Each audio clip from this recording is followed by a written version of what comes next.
yang namanya hanya dalam nama Tuhan Yesus. Oke. Nanti datanglah lagi para rasul yang daripada Yerusalem untuk istilahnya tumpang tangan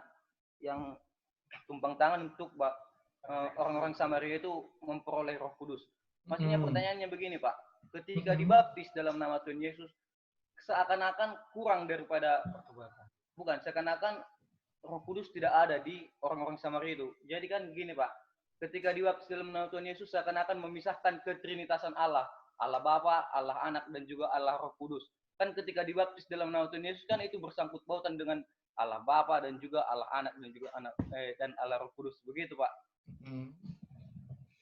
Ya itu sih, Pak. Makanya kan nanti kan aku bilang kemarin ini nanti pertanyaan ini terarah kepada posisi pertobatan, makanya aku suka sangkut pautkan sama yang ke kisah para rasul, di manakah posisi atau pekerjaan Roh Kudus dalam hidup orang Kristen, baik sebelum dan sesudah pertobatan. Terus atau dalam konteks kisah para rasul, maksud Apul, apakah Roh Kudus menobatkan atau ketika Allah memilih untuk menobatkan, Roh Kudus hanya memberi kekuatan atau memampukan dalam pertobatan, gitu, Pak.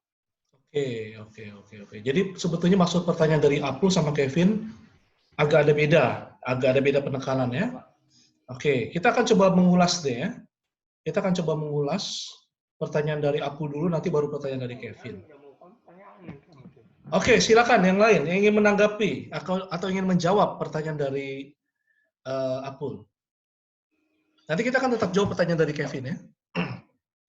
Silakan yang ingin menanggapi.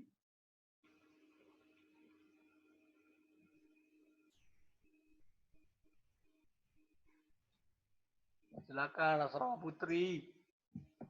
Oh, ini sudah ada Pak Hendrik ini. Oh ya, Pak Hendrik. Selamat datang. Silakan Pak, mungkin ingin menanggapi. Kurang jelas tadi Pak. Silakan aja dulu Pak, nanti coba saya simak dulu Pak. Ya, di layar sudah ada PowerPoint di sana. Ya, tentang bagaimanakah peranan Roh Kudus terkait pertobatan orang percaya berdasarkan analisis narasi kisah para rasul.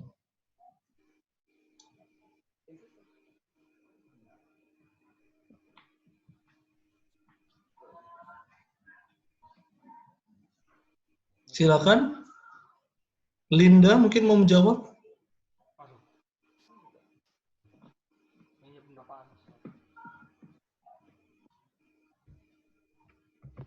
Ena mau menjawab mungkin?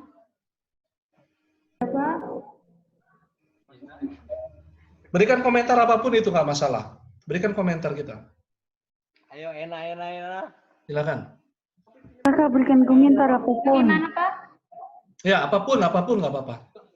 Ini kan sifatnya diskusi bersama. Kita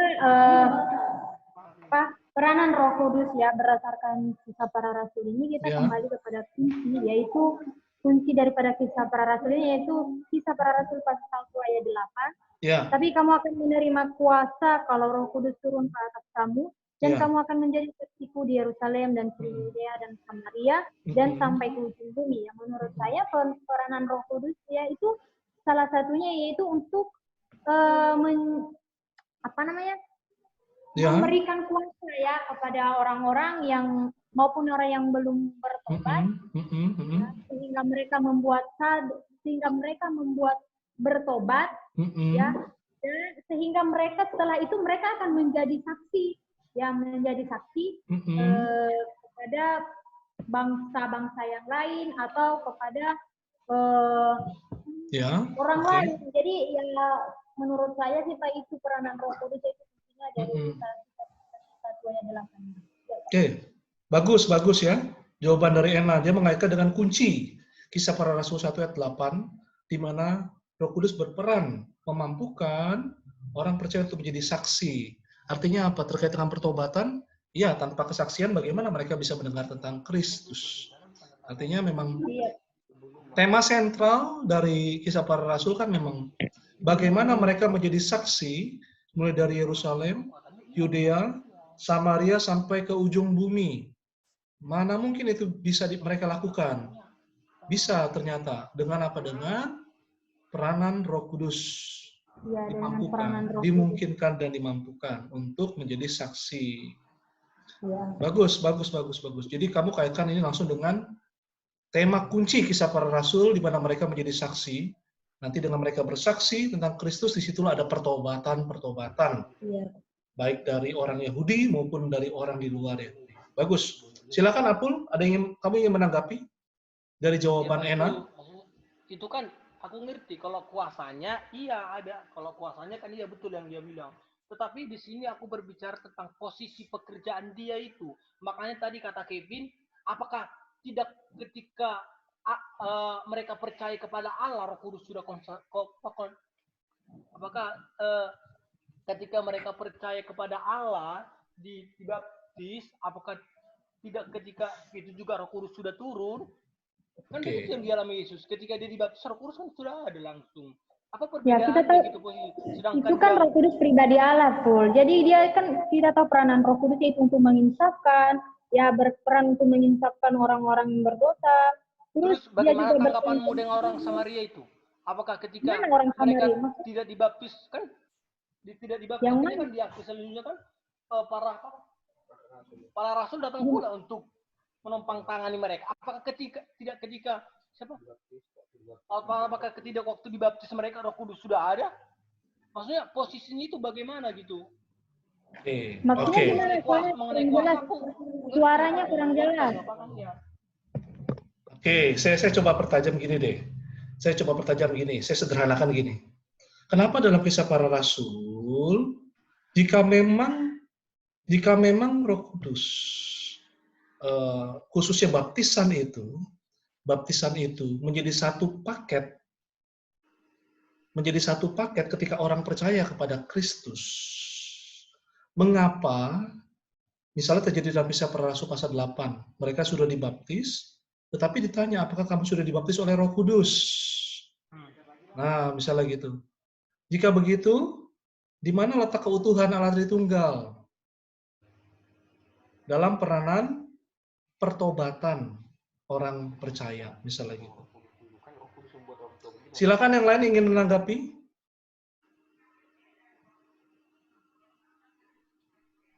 Silakan yang lain. Roh Kudus kan itu pribadi Allah. Iya, Ena. Iya, jadi kalau kita nanya di mana letak atau posisinya, ya sangat jelas bahwa itu, ya karena kita Allah kan itu nggak terbatas, maksudnya tidak dibatasi dengan waktu atau ruang. Jadi, oh tidak, berarti Gini loh, Ena. Emang yang mentobatkan seseorang gitu supaya orang percayakan Roh Kudus. Sementara kalau kita lihat orang-orang Samaria itu, mereka sudah percaya kepada Injil yang diberitakan oleh Filipus, percaya kepada Yesus. Tapi kan udah dibaptis bahkan. Tapi kenapa Filipus pada saat itu nggak dibaptis dalam nama Roh Kudus juga kan? Bahkan para rasul yang dari Yerusalem itu pergi ke Samaria lagi untuk menumpangkan tangan supaya mereka orang-orang Samaria itu beroleh Roh Kudus. Gitu loh yang maksudnya. Berarti dengan kata lain posisi Roh Kudus bukan hanya menobatkan juga. Makanya kan aku bilang tadi, apakah untuk yang namanya menghibur atau menguatkan gitu. Kalau posisi, ayo silakan. Coba buka Alkitabnya dulu ya. Coba buka Alkitabnya dulu semua. Oke, Pak. Ya, termasuk yang bertanya. Buka Kisah Para Rasul 8 itu ya. Itu kan kisah tentang siapa konteksnya? Ingat ya? Iya. Ini kan kisah tentang diaken Filipus yang ke Samaria. Lalu dalam konteks itu ada kisah tentang siapa? Ada kisah tentang siapa di situ? Coba buka dulu Alkitabnya. Jangan main tebak-tebakan. Ya, lihat di situ, perhatikan dengan cermat ya. Di situ ada kisah tentang Simon si tukang sihir. Ya, ingat kembali kisah itu. Simon si tukang sihir. Lalu apa yang terjadi ketika Filipus memberitakan Injil di sana ayat 12 yang terjadi? Mereka percaya ya kepada Filipus yang memberitakan Injil tentang kerajaan Allah, tentang nama Yesus. Dan mereka memberi diri mereka dibaptis. Ya. Simon juga percaya di situ dibilang kan. Percaya loh ya. Dan sesudah dibaptis ia senantiasa bersama dengan Filipus dan takjub melihat tanda-tanda yang terjadi. Ketika rasul-rasul di Yerusalem mendengar tentang kisah itu dari Samaria, ya, kisah yang terjadi di sana di Samaria, lalu diutuslah kemudian Petrus dan Yohanes ke sana. Ya. Setibanya kedua rasul itu, Petrus dan Yohanes di sana, lalu ayat yang keberapa?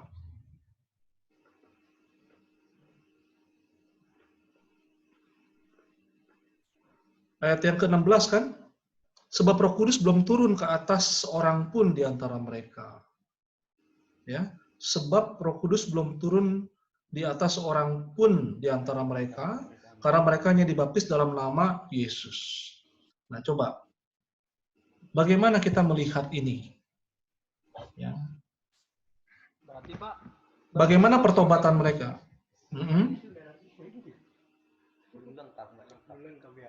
Kenapa, Pul? berarti baptisan dalam nama Tuhan Yesus itu belum lengkap gitu Pak. Berarti baptisan dalam nama Tuhan Yesus itu belum lengkap. Coba kita diskusikan. Coba kita diskusikan ya. Iya Pak, iya Pak. Ayo yang lain silakan berikan komentar, apapun. Selain Ena, ya siapapun. Tolong berikan komentarnya ya. Kita nggak apa-apa di sini, salah ataupun benar nggak masalah. Kita akan berdiskusi. Ya. Silakan, silakan.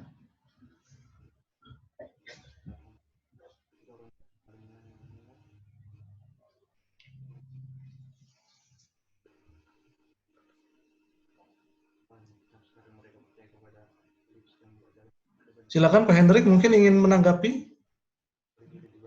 Belum? Biasanya siapa? Lenti mungkin mau menanggapi nih Lenti nih. Lenti mana Lenti? Lenti nggak ada ya? Ada Pak, ada. Oh nggak ada namanya di sini ya? Anggi namanya, Pak. Oh oke ya. Ya. Oke. Silakan. Mungkin ingin menanggapi?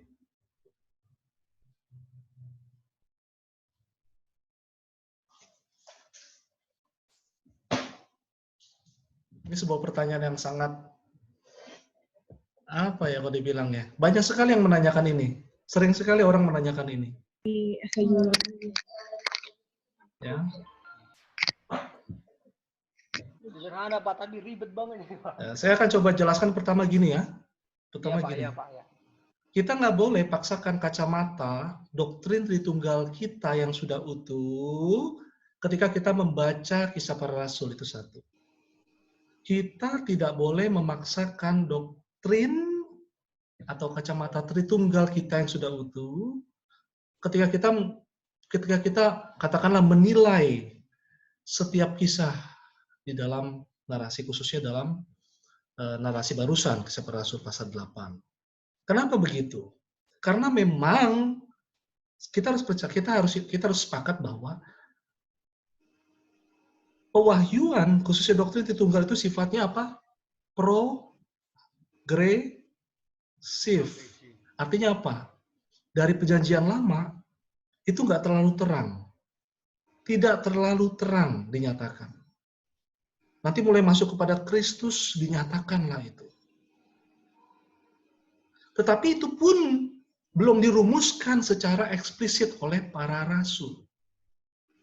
Belum. Ya. Nanti dalam pergumulan bapak-bapak gereja, ya, baru disitulah semakin progresif. Lalu ada yang kita terima sebagai doktrin Tritunggal. Ya. Jadi kalau dibilang apakah ada istilah Tritunggal di sini? Satu, itu tidak ada. Itu ada rumusan secara sistematik dari semua bagian Alkitab. Lalu ketika Kristus datang ke dalam dunia, waktu Kristus datang ke dalam dunia, kita juga tidak bisa paksakan loh. Pada saat itu kan Pentakosta belum terjadi misalnya. pada saat itu kan Pentakosta belum terjadi. Artinya apa? Artinya kita harus melihat dalam terang kewahyuan Allah yang masih sedang bergerak pada saat itu. Tetapi dalam kisah para rasul ini kan Pentakosta sudah terjadi. Iya, sudah terjadi di Yerusalem. Tapi di Samaria, jadi kita harus melihat juga sebenarnya bagian dari, katakanlah, Lukas dan kisah para rasul. Masih bridging itu. Sekali lagi, kita tidak boleh memaksakan kacamata doktrin Tritunggal kita untuk menilai atau menjudge. Nggak bisa. Kenapa begitu? Karena sifat dari pewahyuan Tritunggal itu progresif. Ya, progresif. Yang terjadi di Yerusalem nggak seperti kita. Oh, sekarang terjadi apapun di belahan dunia, mau di belahan dunia mana, asal udah ada virtual internet, semua bisa tahu, ngikutin. Nah, kalau zaman itu, mereka aja nggak tahu sudah ada turunnya Roh Kudus. Jadi memang itu suatu proses yang kita sekali lagi nggak bisa paksa dengan mata kita. Harus kayak gini, harus kayak gitu, nggak bisa. Ini adalah sebuah progresif, ya silakan. Atau begini Pak, Ya. karena ketika pencurahan Roh Kudus yang terjadi di Yerusalem belum menyebar sampai ke Samaria. Istilahnya orang-orang Samaria itu belum mengetahui adanya Roh Kudus. Makanya ketika Filipus memberitakan Injil ke Samaria sesuai dengan kunci daripada kisah para rasul itu, istilahnya bukan Pentakosta baru, tapi penyebaran Pentakosta kepada orang-orang Samaria. Penyebaran Injil. Penyebaran Injil, ya. Tapi memang fokus dari Filipus, ya, fokus dari Filipus adalah sama seperti kemarin saya sempat singgung juga tentang, katakanlah seperti Yohanes Pembaptis dengan Yesus. Yohanes Pembaptis itu kan seperti nabi terakhir dari Perjanjian Lama, yang kemudian nanti akan menjadi bridging kepada Yesus. Pertobatan Yohanes, katakan baptisan Yohanes selalu ditindaklanjuti oleh baptisan Roh, baptisan air, baptisan pertobatan itu ditindaklanjuti oleh baptisan air. Tapi kalau kita sekarang bagaimana? Kalau gitu kita bisa yakinkan sekarang ada 2 dong baptisan. Nggak bisa. Kenapa begitu? Karena pewahyuan sudah komplit. Kenapa begitu? Karena apa yang sudah kita terima sekarang, progresif itu sudah lengkap. Jadi kita harus lihat dalam konteks sejarahnya. Oh, kamu dibaptis 2 kali. Ini ada bukti Alkitabnya, tunggu dulu. Ya, tunggu dulu. Ya. Ada lagi yang ingin menanggapi? Kevin wajahnya ini masih kelihatannya masih bersungut-sungut. Nggak apa-apa, tanggapi aja. Nggak apa-apa, ini kan disebut diskusi. Ya, silakan. Saya persilakan. Mukanya Pak. Nggak terima dia. Nggak terima. Kurang Roh Kudus berarti. Ini tema kita tentang Roh Kudus ya. Belum, Pak, belum harus ditumpangkan tangan. Nah, kita semuanya sama ya. Sama-sama terbatas kita. Ya. Atau begini. Ya. Karena ketika Yesus memberikan amanat agung dalam Matius itu kan Pak, baptislah mereka dalam nama Bapa, Putra dan Roh Kudus. Sementara kan kalau kita lihat Filipus ini kan diagen bukan rasul, atau karena dia enggak, istilahnya nanti kan kalau dia membaptis dalam nama Roh Kudus juga melangkai dia apanya jabatan daripada para rasul, atau begitu Pak? Atau hanya pas saat hanya para rasul yang bisa menurunkan Roh Kudus Pak gitu. Sebetulnya yang membedakan antara baptisan air dengan baptisan Roh ya pelakunya. Kalau baptisan air kan dilakukan oleh Yohanes, baptisan Roh kan dilakukan oleh Allah itu ya, melalui kuasa Roh Kudus. Ya kita percaya, tadi kan pertanyaan dari Kevin, kalau begitu Filipus ketika melakukan pembaptisan itu, ya kan? Kalau kita perhatikan kan dalam ayat yang keberapa tadi? Dalam ayatnya yang ke-13 ya. Simon juga menjadi percaya dan sesudah dibaptis ia senantiasa bersama-sama dengan Filipus. 15 itu. Ya. Nah, kalau di ayatnya yang ke-14 itu kan baru para rasul datang ya. Datang dari Yerusalem. Ya. Para rasul melalui 2 utusannya, yaitu Petrus dan Yohanes. Sekali lagi kita lihat ini bukan kita melihat masalah, ya saya sih nggak melihat seperti yang Kevin bilang tadi ya. Ya, seolah-olah ada level gitu ya. Tapi saya melihatnya gini.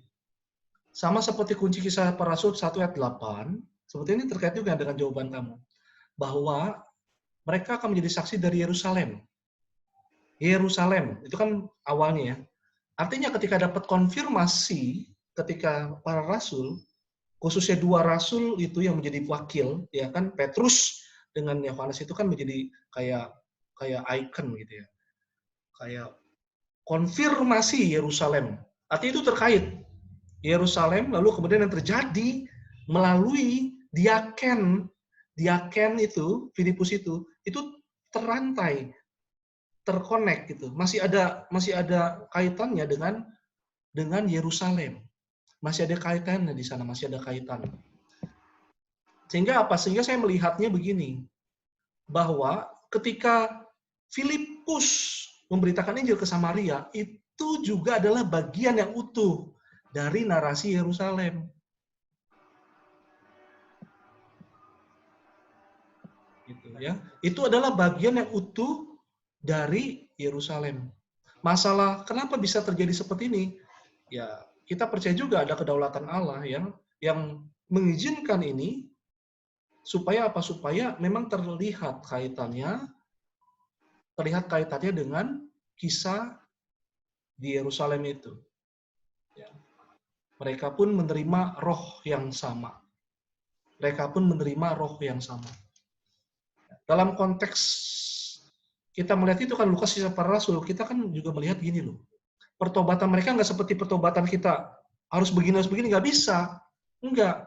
Mereka itu masih cepat kayak kita, semuanya sudah komplit Alkitabnya, enggak. Jadi apa maksudnya? Yang mereka terima dengan utuh itu baru PL. Yang ada di tangan mereka belum ada kanon PB, belum ada. Baru PL. Baru perjanjian lama yang mereka pegang. Beda sama kita. Jadi apa yang diberitakan? Pakai mana kitabnya? Pakai apa kitabnya? Kitabnya pakai PL, belum ada PB. Termasuk masih di zaman para rasul loh, masih. Ya, di zaman kisah para rasul itu PB pun belum semuanya utuh ditulis dan diterima, belum semuanya seperti kita. Bahkan kisah tentang terjadinya Pentakosta, Roh Kudus yang telah turun itu pun belum didengar di Samaria. Jadi ini masih bagian dari proses. Termasuk proses pewahyuan Allah secara progresif. Pewahyuan tentang yang tadi Kevin bilang itu, Kevin sempat singgung itu tentang Trinitas. Ya. Jadi kita lihat ini sekali lagi kunci kisah para rasul pasal 1 ayat 8 menegaskan kita bahwa Filipus penatua itu pun ya tidak berdiri sendiri, tetapi dia memang adalah bagian yang utuh termasuk dalam keutuhan katakanlah sejarah misi Allah yang progresif. Enggak cuma melalui para rasul, tetapi juga melalui diaken-diaken itu. Dari mana kita bisa tahu? Nanti ada konfirmasi dari Yerusalem. Oh, ternyata Filipus benar diutus dari Yerusalem. Gitu. Ya. Masalah baptisan itu terjadi 2 kali, hati-hati. Karena konteks sejarah saat itu, yang memang sifat pewahyuan. Kalau kamu tadi bilang Tritunggal, ya, itu masih progresif, masih belum, sifatnya kan masih belum seperti yang kita terima. Ya, silakan. Kevin kelihatannya wajahnya masih udah agak mendingan sih. Yang lain silakan memberikan tanggapan. Ya, kita akan coba lanjutkan ya kalau begitu. Apakah ada? Coba, Pak. Oh, silakan. Coba, Pak ya. Ya, silakan. Jadi kalau memang konteksnya dia Kisah Para Rasul ayat 8 masalah yang di Filipus di Samaria itu memang ada dalam Kisah Para Rasul itu satu kasus yang khusus Pak, misalnya seperti pertobatannya Paulus atau kasusnya orang Samaria ini, karena pada saat itu kan ada sejarahnya bahwasanya antara orang Samaria dan orang Israel itu seolah-olah ada jarak pemisah atau tembok. Jadi Roh Kudus itu turun sebenarnya untuk membuktikan bahwasanya statusnya mereka itu sama dalam posisi kerohanian. Jadi sudah merobohkan tembok yang pemisah yang antara Israel dengan Israel Samaria itu tadi Pak. Nah, jadi peranan, kalau kita kembali ke pertanyaannya, peranan Roh Kudus dalam KPR ini ya jelas bahwasanya setelah Yesus bangkit, dia naik ke surga, jadi Roh Kudus itu berperan sebagai yang membimbing, yang menuntun, dan memberikan kekuatan kepada para rasul itu untuk memberanikan diri menyebarkan Injil. Kira-kira kan mau dari Kisah Para Rasul 8:1 itu kan dia bilang dari Yerusalem, Samaria, Yudea, dan sampai ke ujung bumi. Jadi Roh Kudus inilah yang punya peranan untuk mendukung pelayanan mereka. Oke. Nah, saya kira juga terima kasih Pak Hendrik ya. Kalau kita membaca buku-buku komentari pun arahnya bisa ke sana, ya, mengaitkan antara sejarah Samaria dengan sejarah Israel. Maksudnya sejarah Israel Selatan ya, antara sejarah Israel Utara dengan sejarah Israel Selatan. Dengan adanya Roh Kudus mempersatukan kembali antara Israel Utara dengan Israel Selatan yang terputus silaturahimnya, ya. Bisa juga kita melihat seperti itu. Ya, bisa-bisa juga kita melihat seperti itu. Silakan. Oke. Bagus lagi, Vin.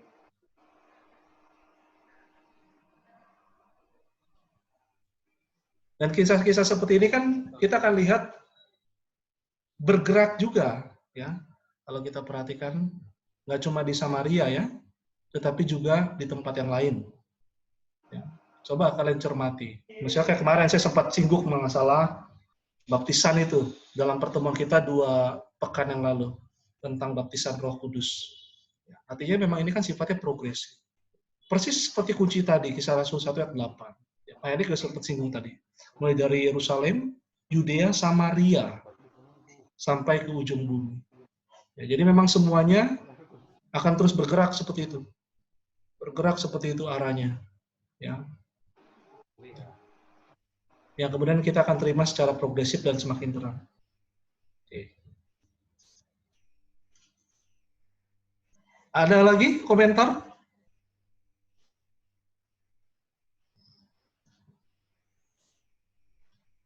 Oke, kita akan kalau begitu kita akan coba diskusikan. Kita coba akan masuk dalam materi kita.